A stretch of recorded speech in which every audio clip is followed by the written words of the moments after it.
It's 7 p.m. It's a special call meeting, the 23rd. I'll call the meeting to order with roll call. Jessica Sewell, Diane Griffith, Nicole Whitworth, Todd Curtis. All here at the Genesis, you got it? Okay, adopted public comment. Who we got signed? Yes, one. Roger. You want to comment now? Yeah, I'll comment. Go right ahead. I got invited to some of the meetings with ESD board meeting a couple of months ago. One thing that I recognized and stood up and said was the approach of the board is destroying trust among the entire volunteer force. And quite honestly, what I've seen happen over since that time is the chairman of the board is basically not leading, not caring about the individuals, not looking to build trust, but acting as an arrogant executive who actually owns title to the property. And I say that, figuratively.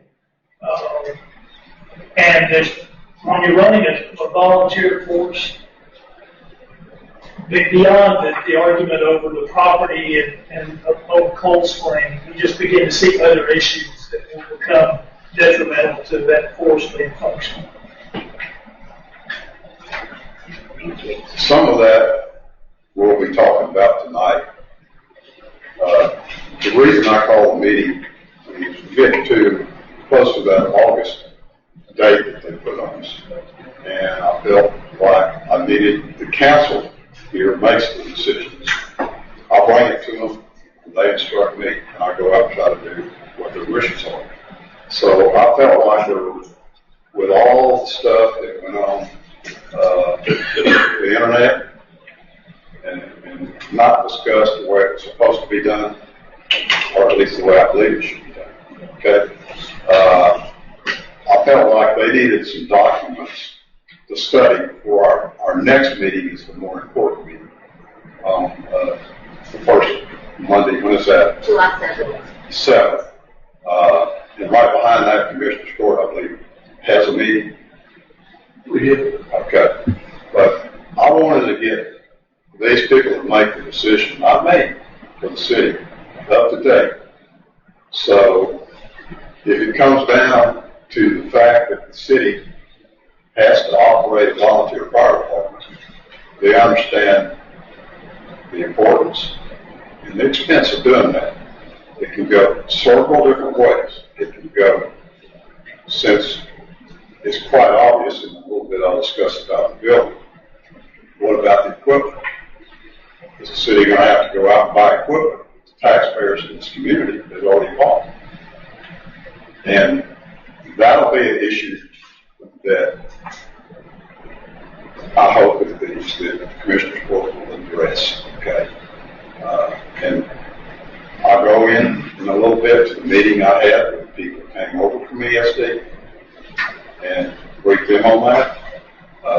Then we'll go through these two sets of documents, bring them up snug, and they'll take it home and read it.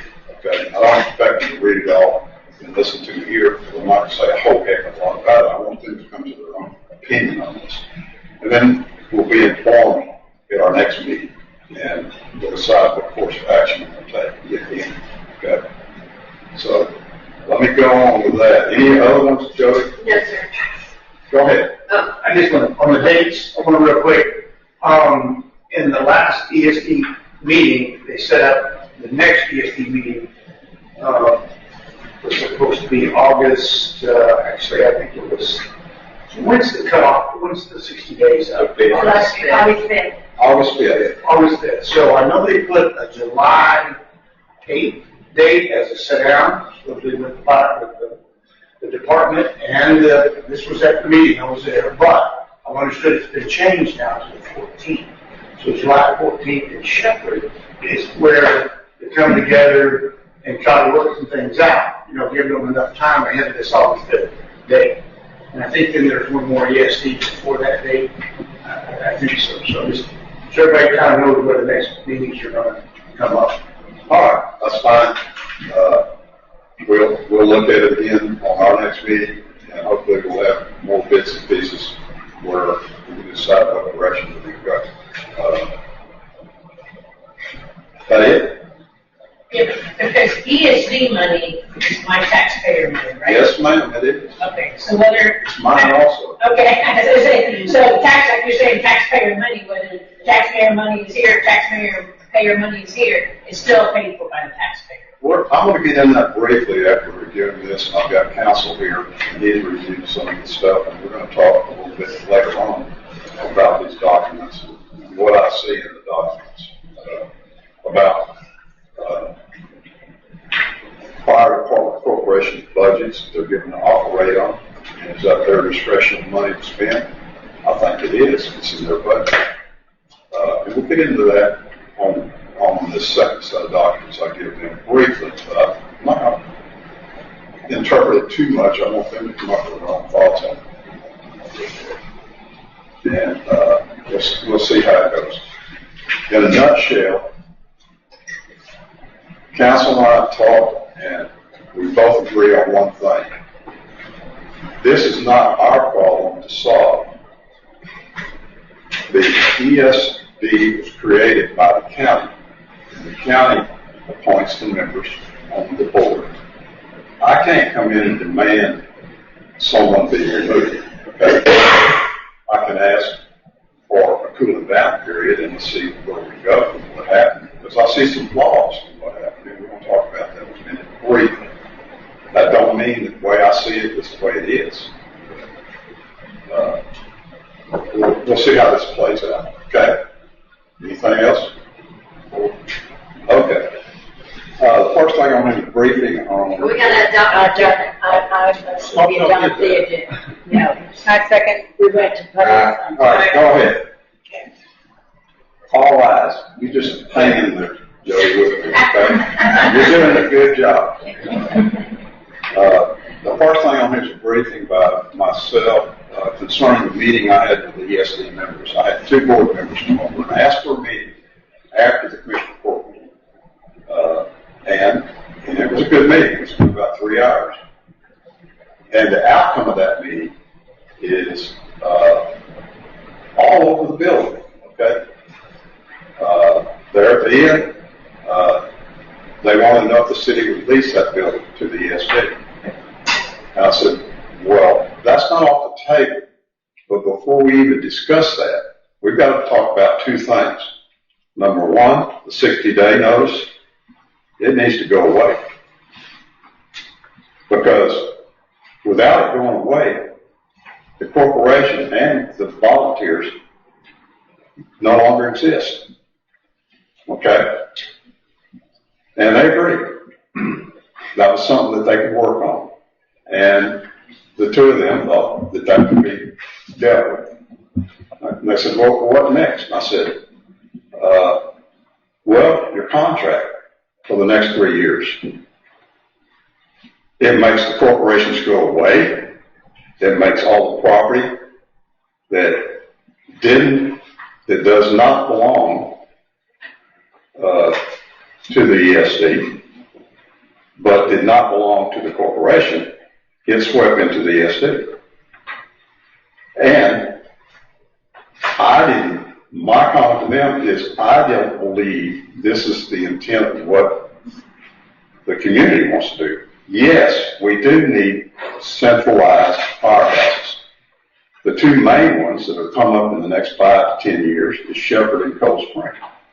But as far as the rural firehouses, they're always going to be volunteer operations. Okay? There's no need to do that. And they felt like there was some merit in that. And my suggestion was, let's just back up, and before we start saying we're going to do all this, why not me, but the ESD work on a formal plan? Okay? What is it that we're going to do? When do we need to do it? And most importantly, how are you going to fund it? Those 3 things, if you get the answers to those, you can be successful on building a strategic plan, on doing that. And I said, I would love, or at least I would love these corporations out there that you're talking about dissolving, that sat at the table and discuss this and be part of this movement to the future. They've been here maybe 9, 10, I don't know. And there were our first line, the firefighters. And to come up in one fell swoop and to dissolve all of them as of the end of this year, it's not going to be productive. Oh, they'll come to work for us. Well, remains to be seen. Okay, they may very well, it may work that way fine. And you don't have to worry about fire protection in the city limits because we already have volunteers and we have a chief. So, okay. Well, I left with not that I was going to give them a lease, that was on the table and we could discuss it if these events happen first. Okay? And all over social media is the mayor doesn't want a fire department in the city, don't want a fire department in the city, and the mayor's going to lease the building. And that's not true. That's not. That was to be able to sit down and have a mature conversation about this, and then we'll see how it works out. Actually, as long as the corporation exists, the city's position is that piece of property will be a firehouse and a home for the EMS. Okay? What happens if the corporation goes away? Then that offer is off the table. That property belongs to the city of Cold Springs, and the city of Cold Springs, these people here will decide what we do to that piece of property. It's not going to be a library, because that's a rumor that they put out that that's going to have a library. Okay? I don't work social media, but I darn sure get a lot of phone calls about it. And I will not respond to social media whatsoever. I'm responding now.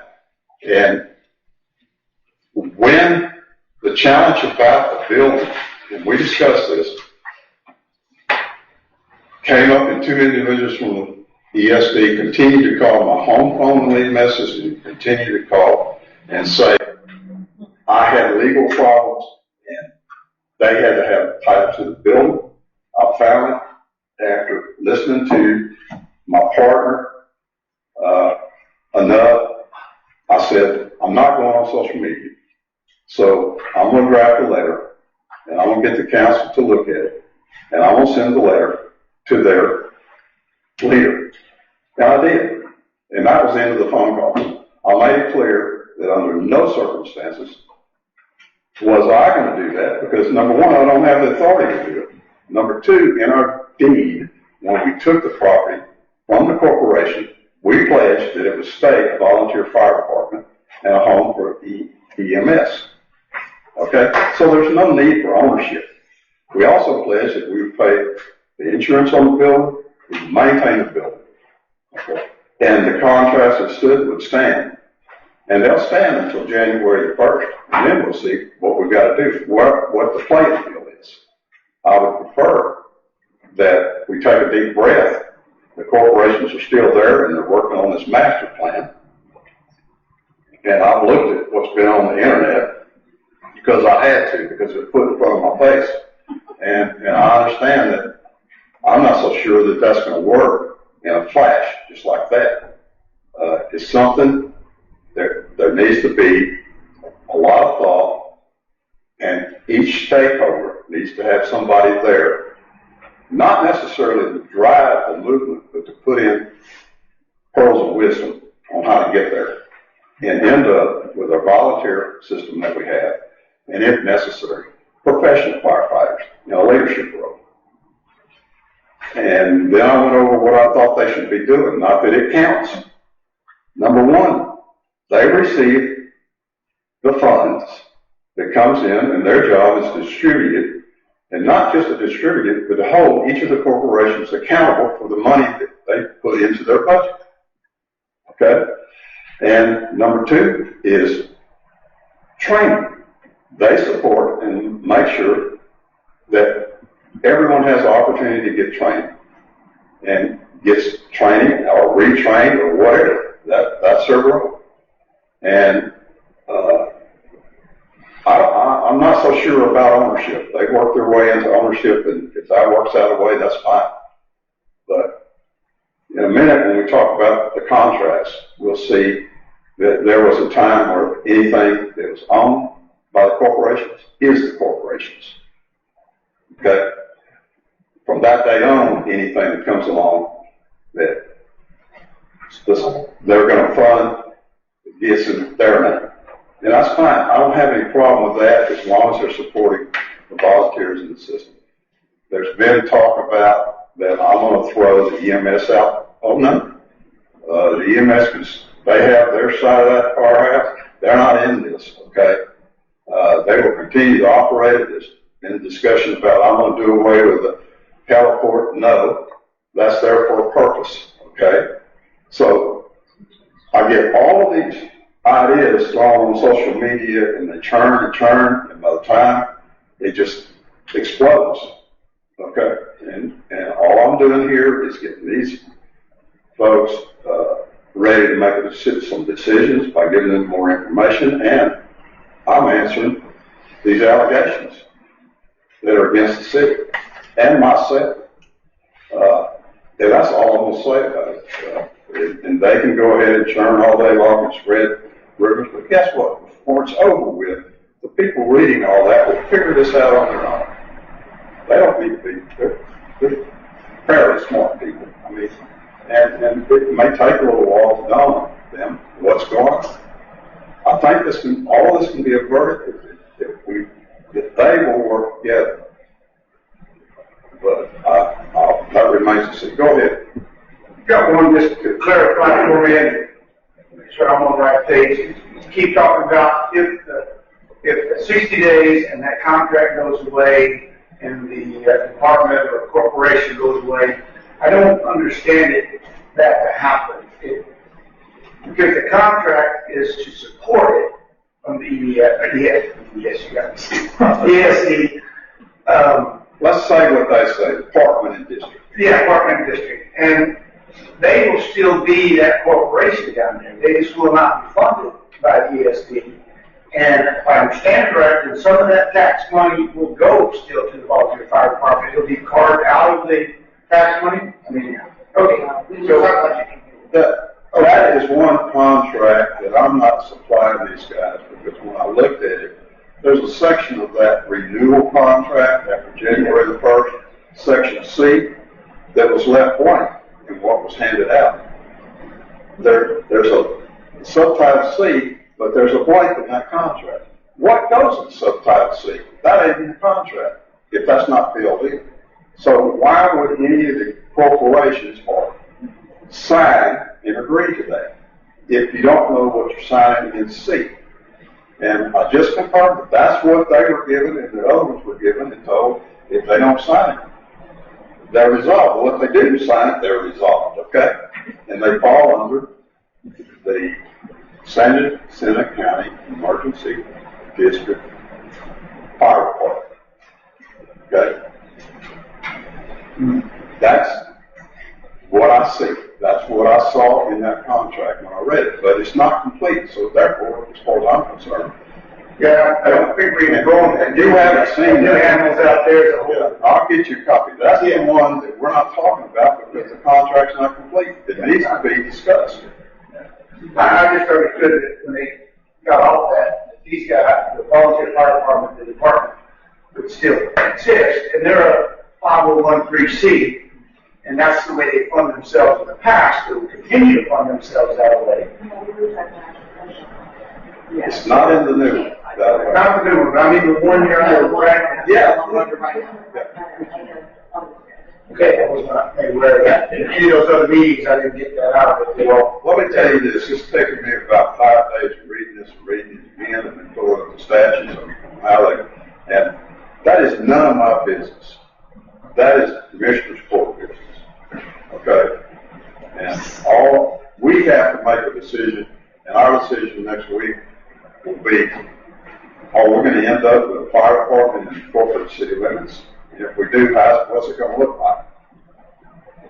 And there's all versions of that. But as I said when I started this conversation with this group that came to me, we're not going without fire protection here. We've got schools, we've got jails, I mean, there's especially the jail coming from that, there's potential for fires and stuff like that. We will have to address that as time goes on. So we're getting prepared to make a decision on what if we have to have a fire department will look like. And that's where I'm going with this, bringing them up to speed the best I can. And we'll go from there. But that was the meeting with the two members. When we left here, we all shook hands, and they felt they could deliver the two things I wanted to. And I said, well, at that point, then we talked about why it needs to be leased.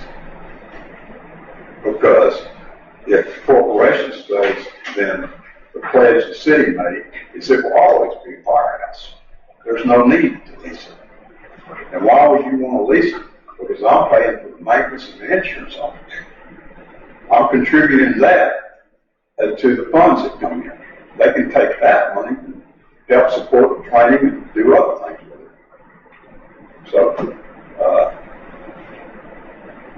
as of the meeting at the Commissioner's Court, and as of the breakdown to where it was a 2-2 tie and a person abstaining, and it beats the heck out of me why that person would abstain, because usually you abstain when you have a personal benefit from that decision. I didn't see that happen. So we're gridlocked.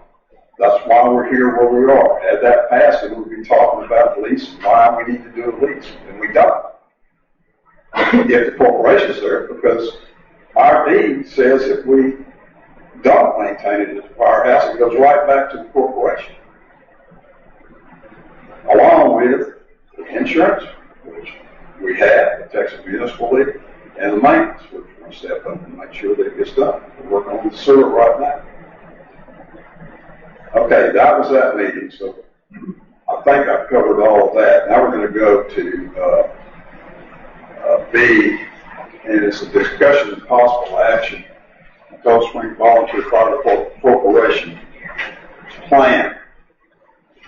And what I felt like I needed to do was bring them up to snuff. So first, I wanted to talk, and I gave the documents to study on purchase of the building. And I found the document, and here dated May 6, 2002.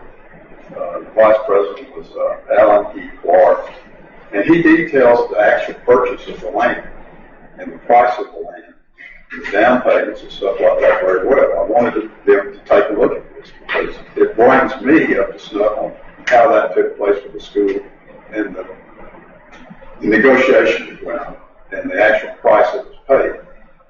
Then I got a copy of the original promissory note. And it's from the signers on this was Coldspring Volunteer Fire Department, Incorporated. There was no service department signature. There was no one else. It was them. Okay, they signed the note and entered into the agreement, borrowing $45,000. So that's clear. They were the only ones on the note. In a minute, I'll regress and talk about what we ran into when we looked at the liens. Then I was hit with, well, we own that building because we wrote checks on it. I said, I don't know if that's the case.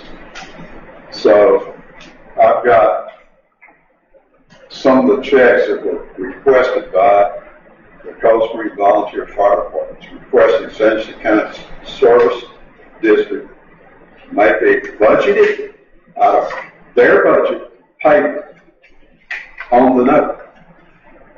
First one being $5,000 that I had. So that shows me that Sanderson, that Coldspring Volunteer Fire Department had a budget, their share, that is their discretionary money to operate on.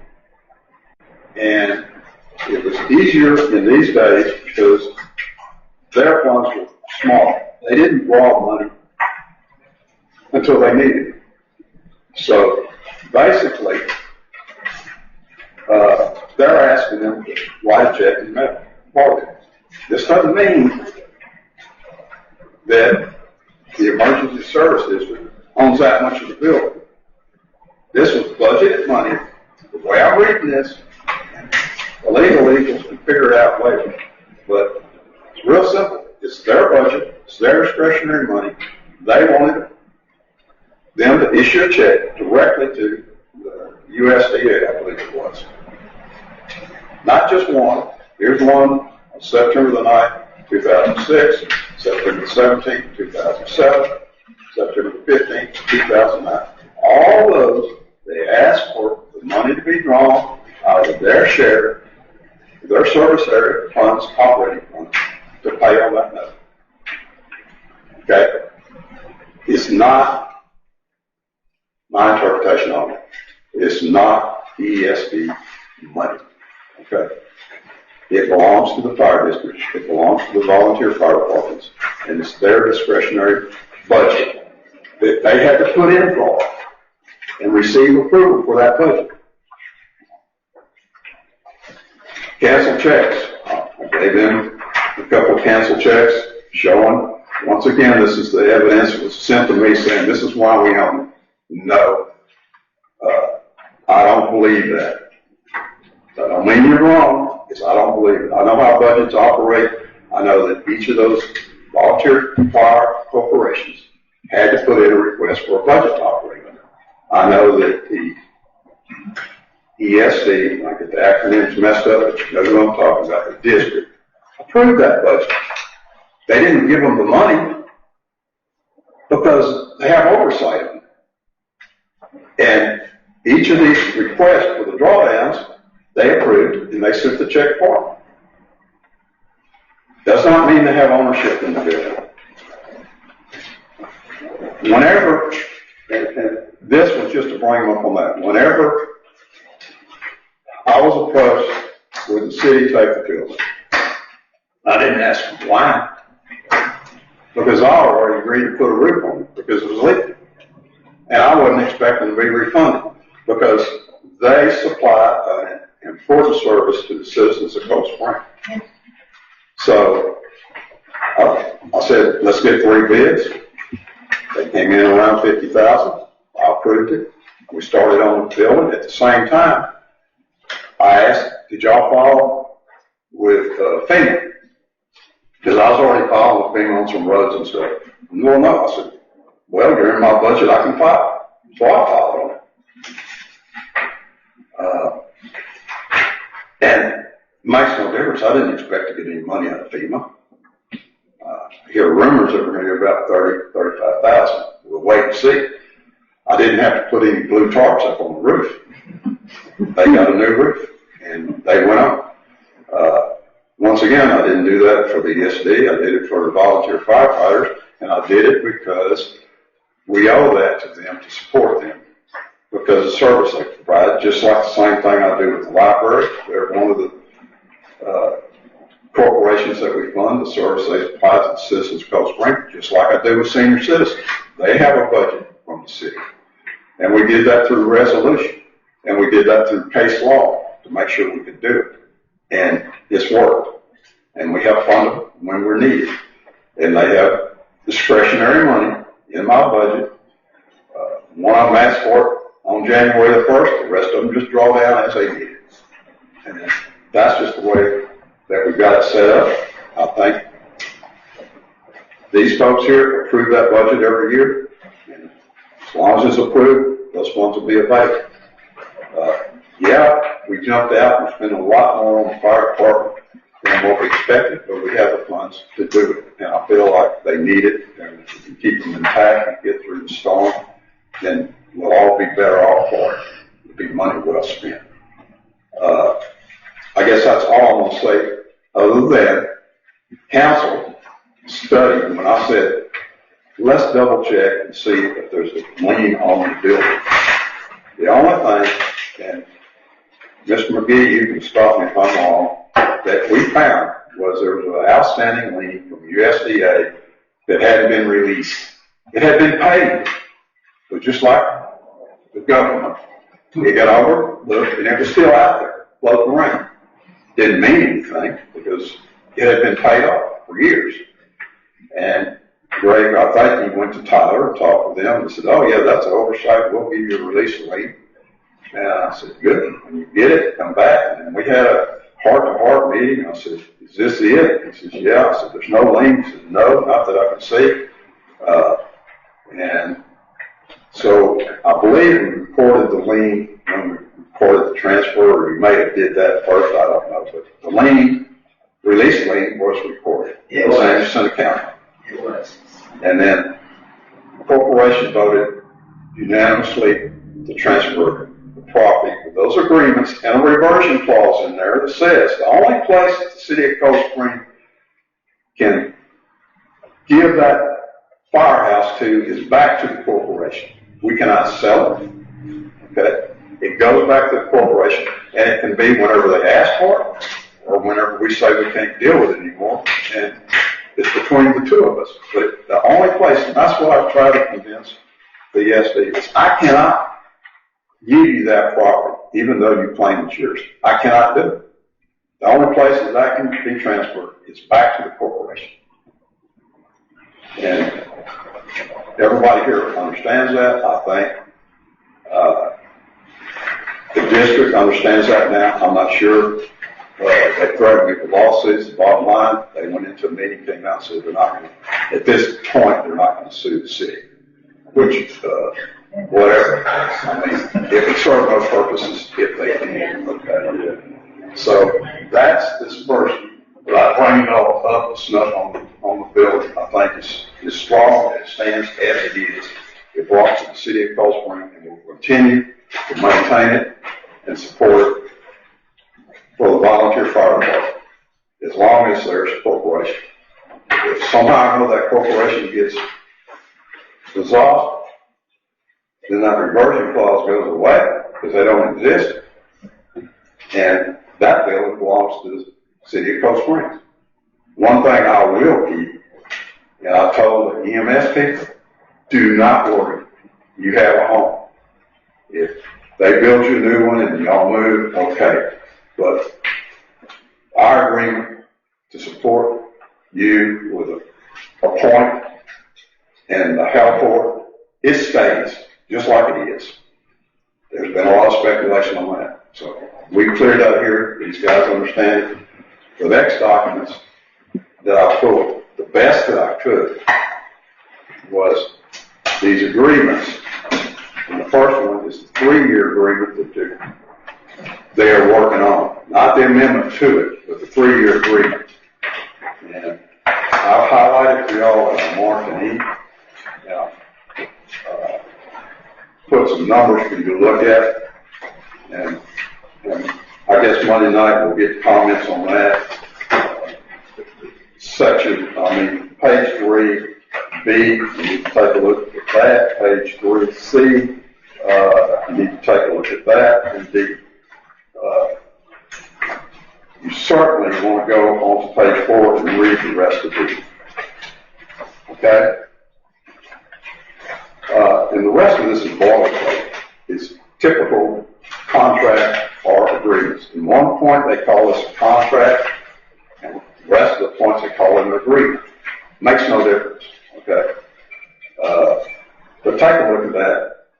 And when you get over to page 6, you get into the termination of this contract. Take a look at that, page 21. Okay? The contract stands in effect, and it can be amended from January 1, 2023 through December 31st, 2025, which is a couple of months. A lot faster than what we think. Then you get into 22, it's pretty important. Okay? It talks about termination of the contract, reasons for the termination, and the fact that the person being accused has a right to know why they're being accused of something. And there's a period in here that they have responsibility to respond to that allegations. There's a period in here where they have a cure for those allegations. It is good. This is good. Okay? It allows due process, what I call due process. It may not be due process, but is some form of it, and it gives everybody a chance to take a deep breath. 180-day written notice, okay? And a right to know what we're being accused of, where we can explain if we need to explain, or flat deny if we need to do that, and show evidence why we're denying it. And if you say, yeah, I made a mistake, it gives a chance to say how I'm going to correct it and when it's correct. It's a solution. It's not a sledgehammer beating people down, okay? This is a good section. And this section, in my opinion, when we get to the amendment here in a minute, is still standing today. And they failed to follow their own agreement. Signed by J. Coop, papers, okay? This is a good agreement. This agreement does not resolve the corporations, okay? This agreement has a remedy on any kind of activity. The fact that you can call something, and I'll get this word wrong every time, my English teacher at home is correcting me, egregious act. Tell me what egregious is, and then tell me what that act was. That gets into this next document that you'll have. It's a 2-page document, and it is an amendment to the agreement for services. It talks about the volunteer fire department. It talks about the emergency service district. And it talks about amendment to the 3-year agreement. Okay? And I look at the last page. Amendment signed. Okay. So it's an amendment. The most important thing I see is that second paragraph. This amendment deals only with the district funding to the department. That's all this does. Okay? It doesn't change anything but the funding. So that termination part over here is standing. And then they come along to the bottom of this and say that there's an exception. It's called Section 3. And you go over here to Section 3, and Section 3 basically puts that 60-day notice in there. He does away with what I was saying was a good deal over here for everybody. But yet, on the front page, it says this is only subject to the funding, not to the termination over here. I think you got the cart in front of the horse on this one.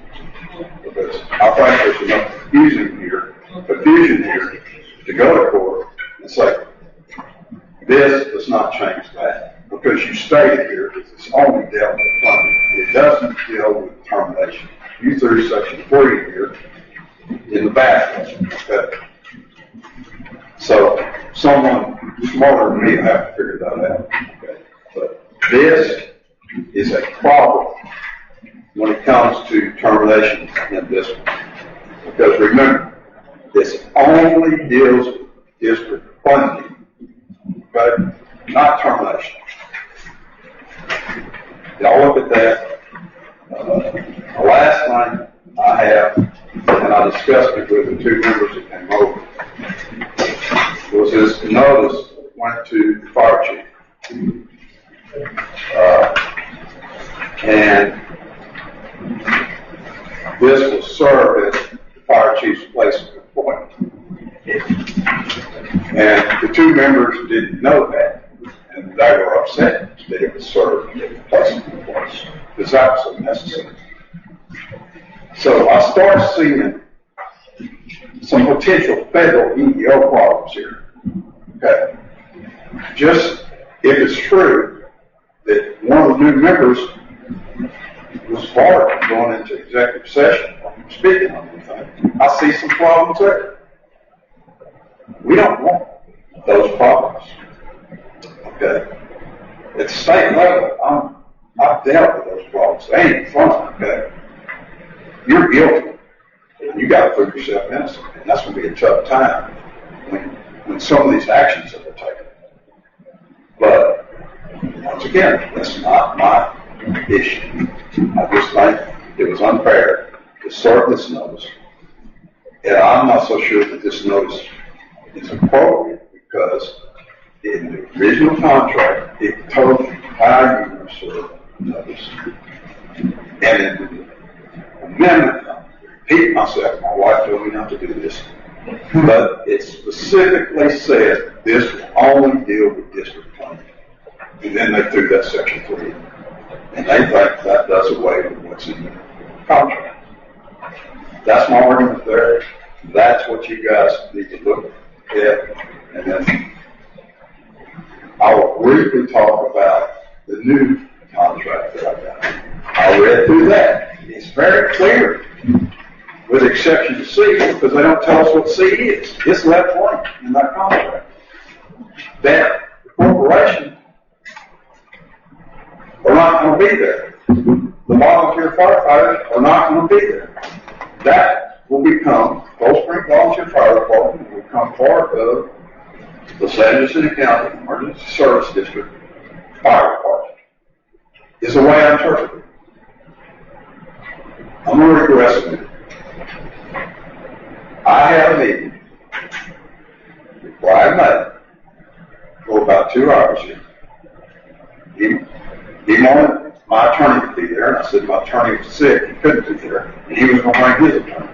And my comment was, we're not at the attorney stage right now. He came in and we had a good conversation about where he came from and where I came from, and what I stood for and what he stood for. And he started laying out his dream for these paid firefighter stations. Whatever. My comment was that there needs to be a plan, and both groups, professional firefighters and volunteer firefighters, need to work at home. There is a need for professional, there will be a need, if not over Shepherd right now, especially for chemical fires and highway chemicals moving up and there's definitely a need for that expertise. You continue to call Montgomery County eventually they don't have the time to do it, and never going to be. So there is a need for this. But once again, go back to that question that I was trained at the state level to ask, what is it that you want? When do you want it? How much it's going to cost? And when I went into the Senate or the House and asked for those funds, if I couldn't answer all 3 of those questions, go back and figure it out and come back. We don't know what it's going to cost. And we need to know. And I'll let that go with that. Any questions from the council for me? Other than, be prepared. Next Monday night, we're going to go through this in detail and decide what we're going to do with base and what we're going to do. Okay. Is the ESD paid for? Are they paid? I don't know. Two members are. 2 of them, 2 members Or are. do they have paid employees or They're paid employees. they're paid employees? So the board itself is not paid. They have a manager that gets paid and the county fire chief gets paid. Similar to what we have here. You're not paid, but these 2 guys are. So they have a support staff that are funded. And correct me if I'm wrong, Luke, do we have a fire chief that's paid at the ESD? Yes. District fire chief. District fire chief. And correct me if I'm wrong, Michelle. His or her role is to make calls with you. And if they want to, they can take command of the fighting of the fire. If he wants to, yes, he does come on things with us and he can take command, or he can be given command. Yeah, and maybe that's a good thing. Maybe his expertise. He's more in the training and communication. What's the Harris County or got a lot of training? He worked 14 years with Police Cypress as a firefighter. So it should be his goal to train you, the volunteers, the way you want to fight, not show up to fire and take over. It should be a training process to bring y'all to his level. I believe he's working to get those certifications, and I don't want to misspeak, but I believe he just did get his training certification. So he can spend time with the volunteer fire departments. Yes. Legally. Yeah, if you train your own, you save money. If he's certified, If he's certified there, that would be a no-brainer. And some of the volunteers have their own certified paid firefighter training, like Coldspring does. We have a paid certified training that comes and trains us. So he could work with them as well. But if he can be the one coming out to the fire taking over, he needs to be seen at some of these trainings, I would think. Yes. I don't know that after the relationship jails, that's necessarily a bad thing, that they coordinate the fighting of fire. I mean, both parties has an interest in that, and that's to solve the problem, that's the fire. So I don't believe that's a necessary bad thing. And I think that what Luke said, one of his roles is to provide training to our volunteers. If you've met him, Brian, Matthew, Matthew is the guy. And I don't He think, stayed very quiet through most of this. I mean, he's like sitting back here. Because I think he sees what his role is, and he starts taking sides, and he's not going to get where he wants to be, too. So he's done. I mean, he's going to be an asset, I think, in the long run. I think he's gonna, if he's not already earning his money, he's gonna earn his money, especially in keeping the certificates and the trainings and getting them up to snuff and being out in the field. I think that's a good thing. I think he's gonna earn his money, okay? I just don't want him to get caught up in politics, because as we talked, distribute the money to the districts. Each of these volunteer fire departments have a district, and each of them have needs in that district. That is the road to get the tax money in, distribute to them, and hold them accountable for the way they spend it. And make sure that there's an audit, okay? Number two, the training. And that's where the fire chief comes in on this. And to aid that, it's going to save us money, okay? And he's already started that. He brought in a driving class this month, and next month he's bringing in a hazmat class. So he has already started that. That's good. So that part of the wheel is working pretty good. Is to working as a team. And the statements that I heard from some of the volunteers, we need to stop the separation. Okay, go ahead. Can I throw the commission side, if y'all haven't been following the commissioners? Sure. Is that we came in and we put it on the agenda to talk about the possibility of removing some of the board members if we wanted that power. I've heard two different things on it. We didn't have to go there and do it in public saying, hey, we're going to have the right to remove board members off ESD if we don't see it working out. We think, But I said right in that meeting that we want to see three things on there, and which has not happened yet today. So I'm really anxious to see when this come together meeting July 8th or 14th, whichever they do it. That is, we want to see a plan. And Lynn was in that. She was there, and some of you are like, I think you were there too. And it was just very clear that the commissioners want to see a plan so everybody can understand that. Two is, what happens to this 501(c)(3)? If it was a little cloudy, if you could keep that, or that goes away and come underneath ESD. And the last one, that you come together. So, as a commission, we're looking at watching that and, are ready to take action if we need to. If we don't see them trying to make good faith and get down this road where we want to see them go, then, we'll be looking to do some replacements here. As I said, this is the commissioners. They did a good thing whenever we established the district and a tax to fund it. Up until that point, it was volunteers and donations that kept the volunteer fire department. Now, everybody that owns taxable property in Sampson County contributes 10 cents per hundred value into a fund that's managed by a group of people that were appointed by the commissioners that created the fire district. One of those members got in my face. I said, you are joking. You're not, just because you're a political subdivision of the state, you still answer to somebody. And when I finished that letter to that group, my comment at is you answer to the taxpayers of San Jacinto County. You're there to service them or serve them.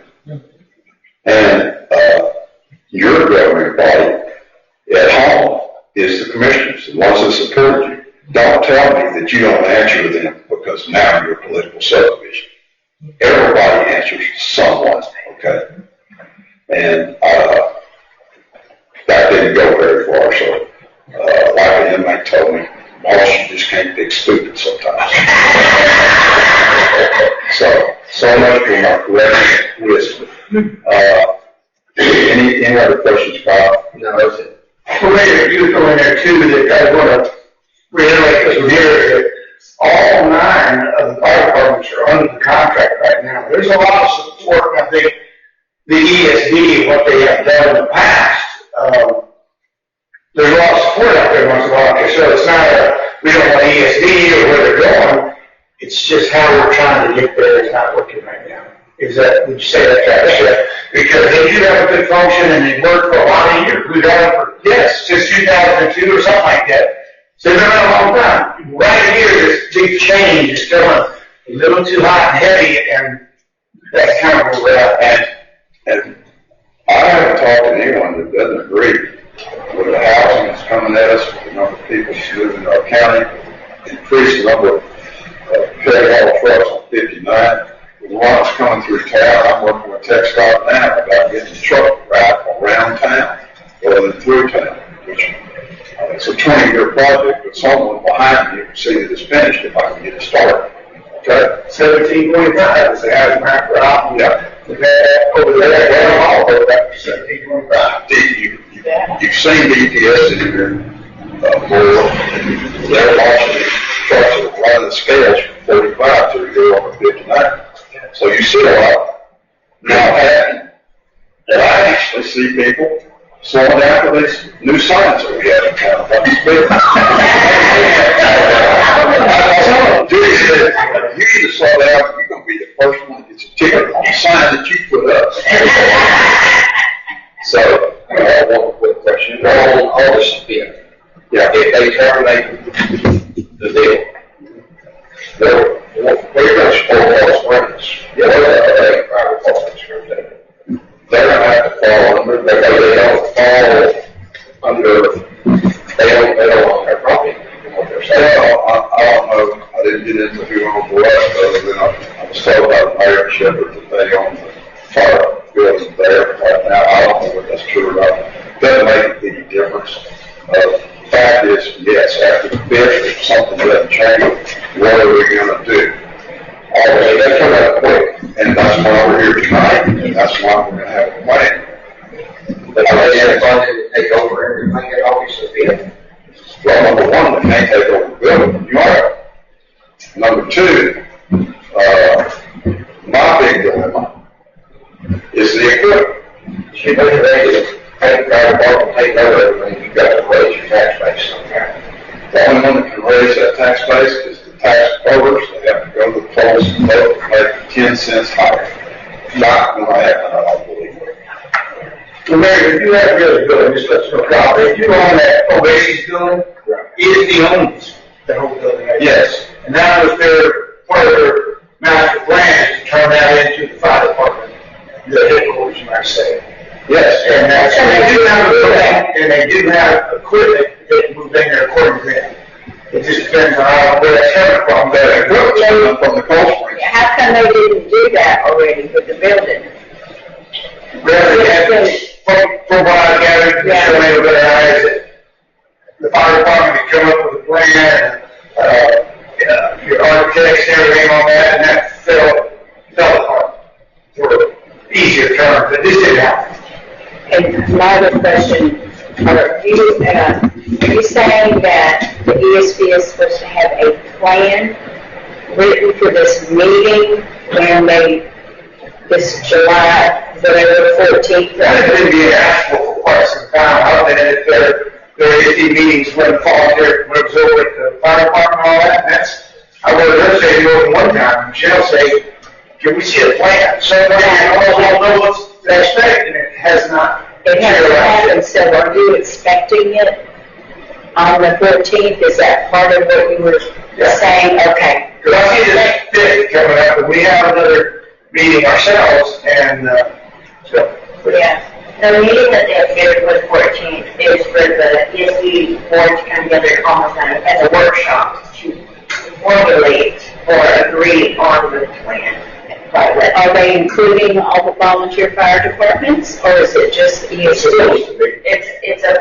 It's a public special meeting, so we'd be there, but I don't know. It's 9 o'clock in the morning, so most volunteers won't be there. Because you were. I wanted to change the time, I had no idea, I mean, I just found out about it.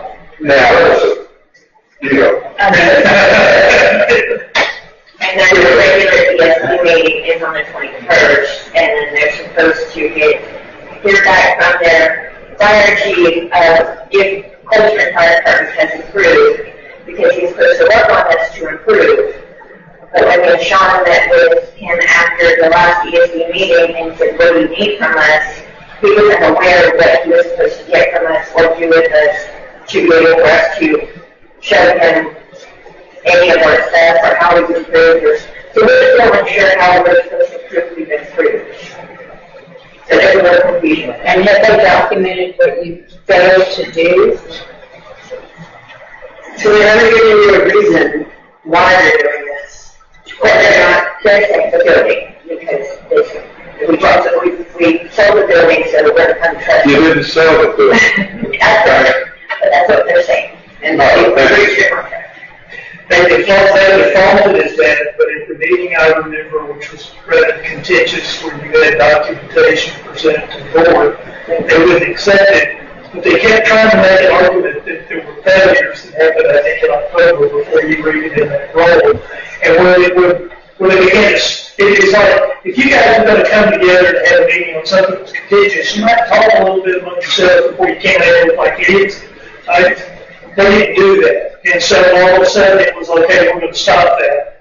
And then Michael Smith pulled me aside after the meeting and said, here, let me show you our contract. It says that we can dissolve this with 60 days notice without a reason. And my comment to him was that why did you attempt to make that rationale? And I also suggested to him that the way you handled this meeting, I would suggest your attorney you might be close at hand because you opened yourself up to lawsuit. Yes. Of all the corporations, all the chiefs, how many chiefs are women? Two, right there. In Coldspring Fire Department. Okay. The old chief, where is he? He's been appointed to the board. Question, was the old chief not allowed to go into an executive session? I don't know. That's a good question. Only it's the old chief. He's African American. You hear where I'm coming from. If we don't stop this, this is going to be a problem that we don't want. I don't think so. Okay. Don't, hey, sticking these in there ain't gonna work. Okay. That's why we need to solve this. That's why we need to roll it back. And this is why everybody needs a seat at the table. Not a for the seat, to voice the concern, and to be heard, not to censor that meeting, or as long as they're allowed to give their report. I'll let that go with that. No said. Go ahead. I will let you know that the last meeting, because I didn't attend the last meeting, and Tammy did bring up, because she had that meeting with you, and she did bring it to the board to open up the contract and negotiations, and she asked that Chief be in on it and reach out to all the branch and contact Coldspring and all the things you said and see if there was a workable answer, what can be done to bring this together, bring it to the table. And so she made that motion in the meeting, and it seconded it, and then they were going to try to somehow, whatever was put forth, came together, it was discussed for quite a while, changed a couple of times, and it was brought forward and voted on, one member abstained, the other voted no, and then Brian was decided to vote, one of those was, and he said, he goes, I'm already discussing this, he goes, because I'm not going to accept this, I'm always going to vote no, you took my building into discussion. So that is the end of that whole, moving forward. And I think I covered the building and ownership early on. Okay. At the point of deciding to not let go, and so. Well, all it's gotta do is fall back, you can use the door daylight to dark, as long as our Coldspring volunteers are working on it. Yeah. So you gotta have workable people that are willing, you can word I, there's no I in the word team, you know, this work together, there's not any cooperation, that's the sad part. And some people are just got stuck in their head and they can't get over that rock or that mountain, or bump it, or whatever it is. I've got some other questions I'll talk to authorities about, but the thing I have to work out for the council before the next meeting is where's the equipment going to come from. I don't mind having a city of Coldspring Fire Department. Now, how long will I do that without creating a Coldspring Fire ESD myself? Okay? I don't know. But that's on the horizon too. Can it be done? I don't know. That's why I have legal counsel. But we don't want to go there. There's no need to have a Coldspring ESD. We have an ESD. We just need to work on trying to get everybody to work together. And it's taxpayer dollar, what building doesn't matter if it's in the front building, the back building, it's still my taxpayer dollar to pay for it. And I want to be able to go to fires there in Cold Springs. Well, that's a sense of pride in each of the communities. That's why you have volunteers coming away from the dinner table to go out and fight a fire or go make a call on a wreck. Okay? They're dedicated. I did throw this out, and I did a little research. I hate to use the state of Washington and the state of Oregon, but they have volunteer firefighters, and they get a stipend. They also have a small retirement program, and they have a pathway to become a professional firefighter. You grow your own. Yes. And there's room for that in this plan we're talking about.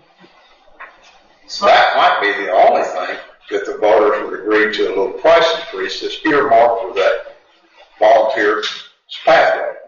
You might be able to sell that to the taxpayer. I don't know. I was on the appraiser side, and I think that as chief appraiser, you're not going to get a tax increase, okay? Especially with the property value skyrocketing the way they are. But anyway, any more questions from you guys? I have. Go ahead. Fire away. I think the reason that we're here is because of the lack of action that could have been taken by the Commissioners Court at the last Commissioners meeting, because they had the initiative to enact their powers to eliminate people from the ESD board.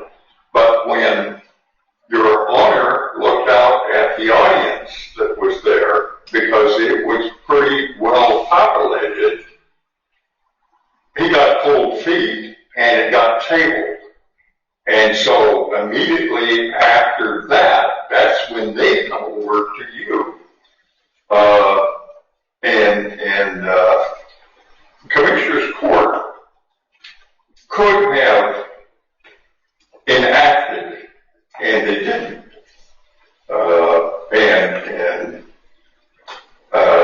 As you know, we attend Commissioner's Court, and we do our best to try to keep things kosher, but this could have been prevented. Well, with diplomacy. They were sent here for us to sit down and talk, and it was a building. And in their mind, they think if I give them a 100-year lease on that building, that'll make their leader happy. I can't give them a 100-year lease on the building. Okay? That's just like deeding the building. I can't do that. I'm not even going to ask the council to do that. We're going to stick to what we pledged in that deed, okay? And if they close down the volunteer system in Coldspring, then we're going to step in and figure out a way to have our own volunteer fire department. And like I said, there's going to come a time where we're going to look real seriously at creating our own ESD. Don't want to do that, but that money is being collected from businesses in city limits and homeowners, and will no longer go to fight fires in the city of Coldspring. So I don't want to get into firefighting business, and that's what was misquoted. Because behind that I said, but I will if I need to. Sure. Okay, so that was left off the website. But we'll let this, there's no sense in saddling this horse that's dead and moving it to the racetrack. It's not going to run. Okay? In answer to your question, I think the commissioners, by rattling the saber and sending them over here, did a good thing.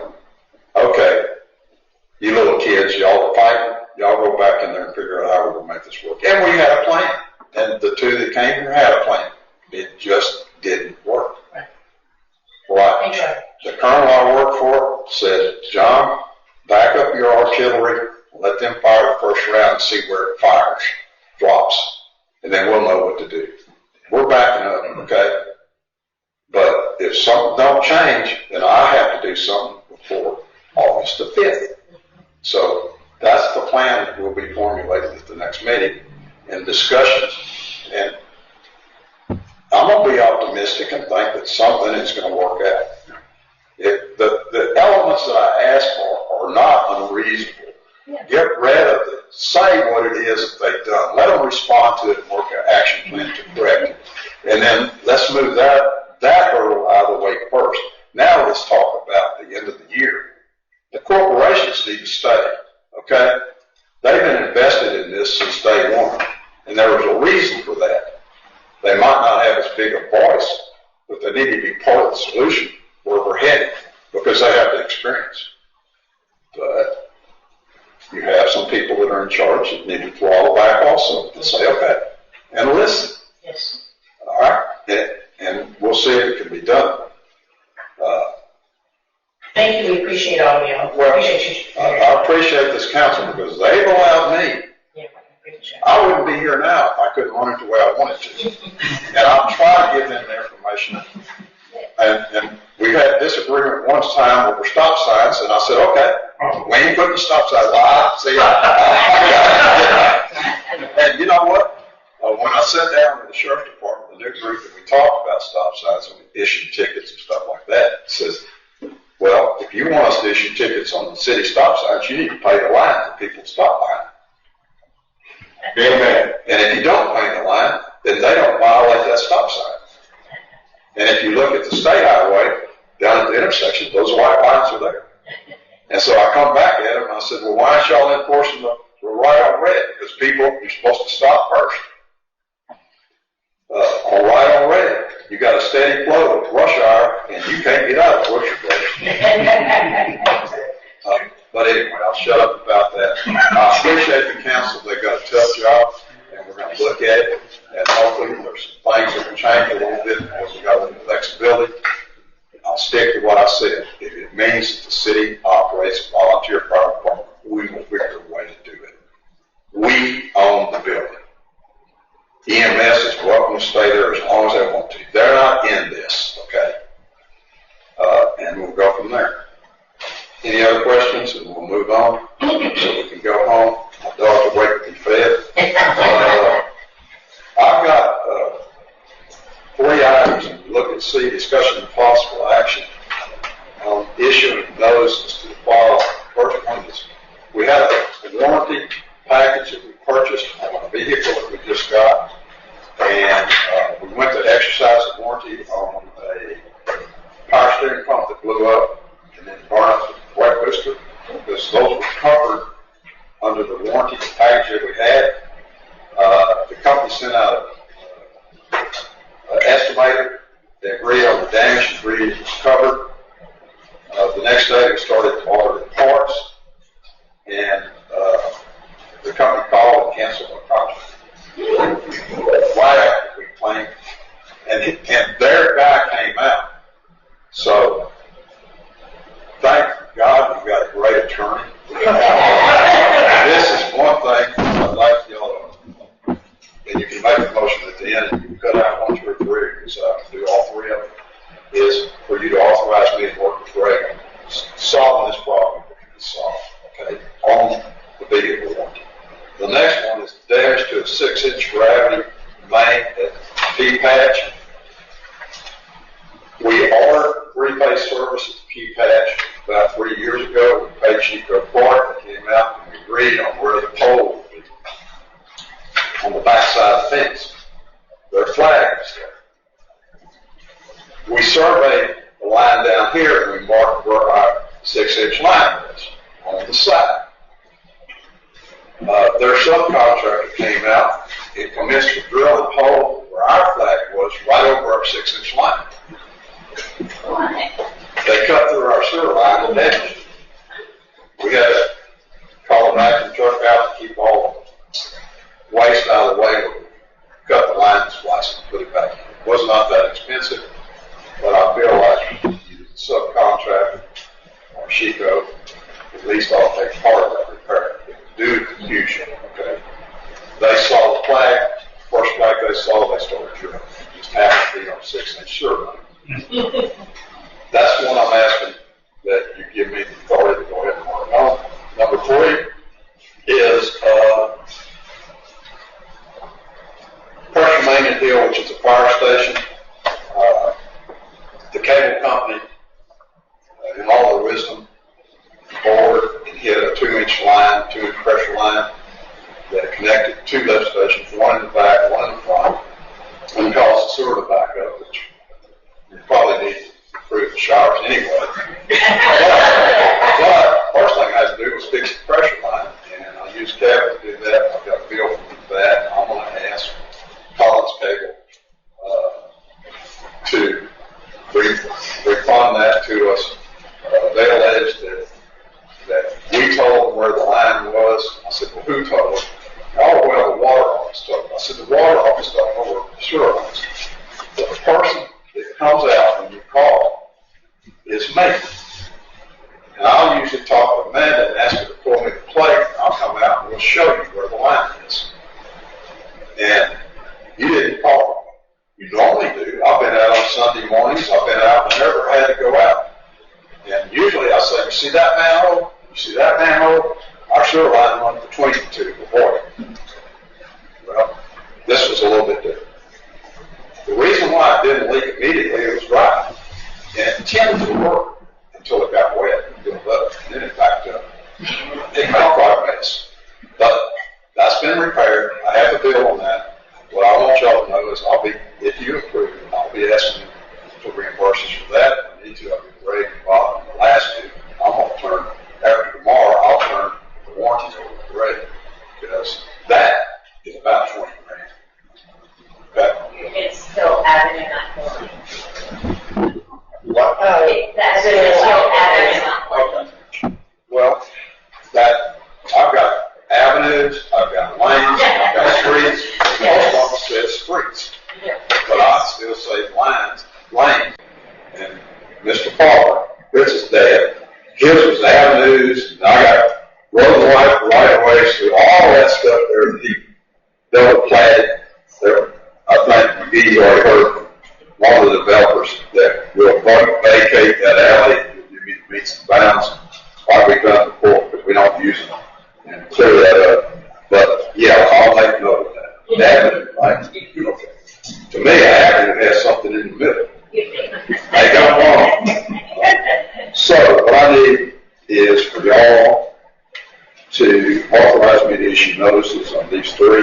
Number 1 being handled by our council. Make a motion. A second. All in favor? We'll keep you informed on how that works out. All right, most important thing here is the library's having correct me if I'm wrong over here, 40th. Yes, there is. Yeah, and they've asked me to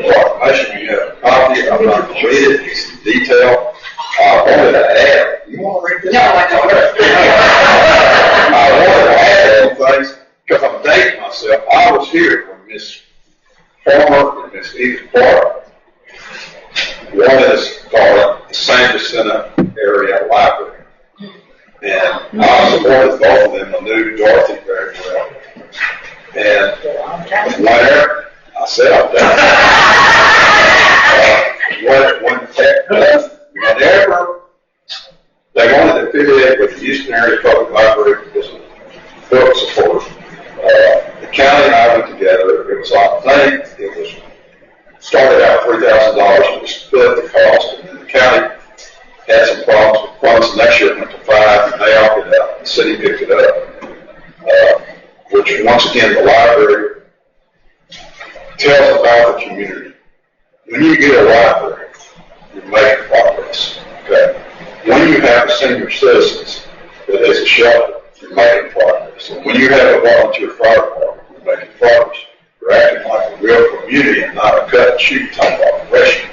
So any way we can support those, we will.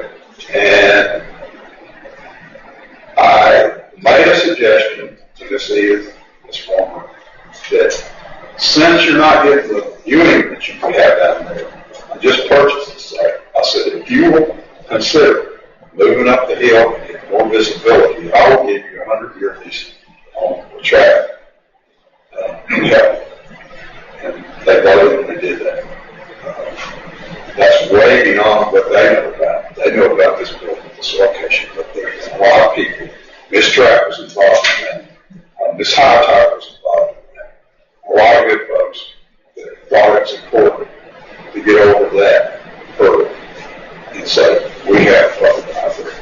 My only thing is, if I want to help fund you, I'm going to give the land. I want you to call it the Coldspring City Council. And they agreed, we did, and we went on. And I don't think I made anybody mad at the county, because they saw, well, good old John, he's going to fund that. And we have them. But most of the funding they do through donations, that they're doing a good job. So that will be in July 12th. Saturday. And I have my pro tem that's going to help me. And she's offered to read the proclamation. I'll be glad she did that. We will be at that affair. And if you can, come by and show your support. Yes, they will have an open house that day. It starts at 10. We'll be dancing there. The hot stepper will be your dancing. We follow your act. Okay. You can take the picture. Yeah. So Get pictures. I need a motion to approve the proclamation. We're ready to approve the proclamation. Second. I second. All in favor? Carries. No executive session because I don't believe in it. And we will, find out, you're going to hear what we hear. I might keep anything back in total transparency. It may kill me at the end, but we're going to do it that way. Motion to adjourn. Make motion to adjourn? Second. What's the date of the next meeting? That was seven. See y'all on the 7th. Thank y'all for coming.